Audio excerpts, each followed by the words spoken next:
moved here, there's maybe 1 or 2 rabbis per town, and the rabbi was looked up to by everyone. Even the police on the beat knew who the rabbi was. I'll never forget the time someone said, "Oh yeah, we know Rabbi Ralph," and I'd never heard him called Rabbi Ralph before. He was Rabbi Mecklenburger here in Fort Worth. And then D Magazine came out one month, and who was on the cover? Rabbi Levi Olin, a rabbi as a pop figure. Amazing. So I found that rabbis were public personalities. They were not just the leaders of their flock, which were pretty small, but they were leaders of the community.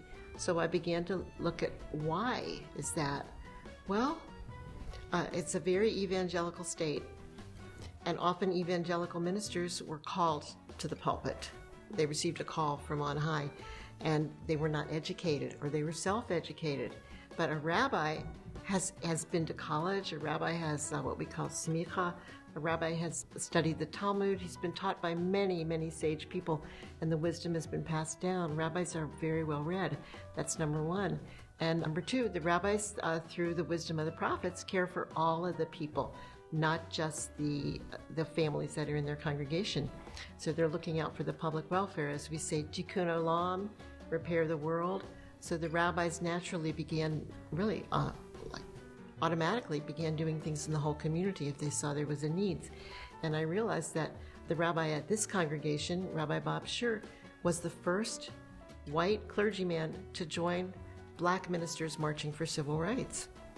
No wonder everybody had heard of him. It was controversial to some, it was exemplary to others. And then the rabbi at the conservative congregation, Rabbi Garsick, he gave the most wonderful book reviews. He would take a novel, let's say by Jekyll and Suzanne, and he would reenact all the parts. And church groups came by the busloads to hear his book reviews. So again, he was locally famous. The rabbis who came to Texas, although they might not have been at the top of their class, they brought a broader perspective and point of view to the people who lived here. They were articulate, they had experience as leaders and as orators, and they could communicate with all kinds of people. So they expanded the horizons and the perspective of everybody. I'll tell you a funny story. When Rabbi George Fox, who was Francis Callison's rabbi, came to Texas, he gets into the Interfaith Ministerial Alliance, and they really like him. He's a young man. He's got a lot of energy.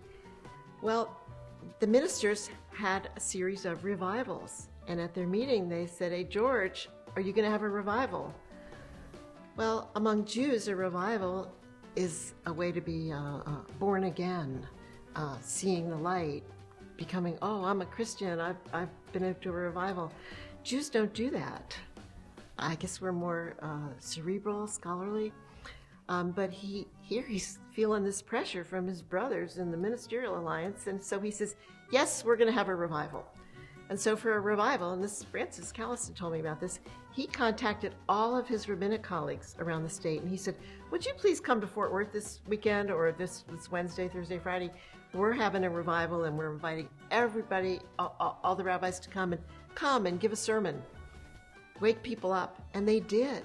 And even Rabbi Henry Cohen, who was the most famous Texas rabbi, he came up on the train from Galveston. I think we found his a telegram saying, "I'm on my way."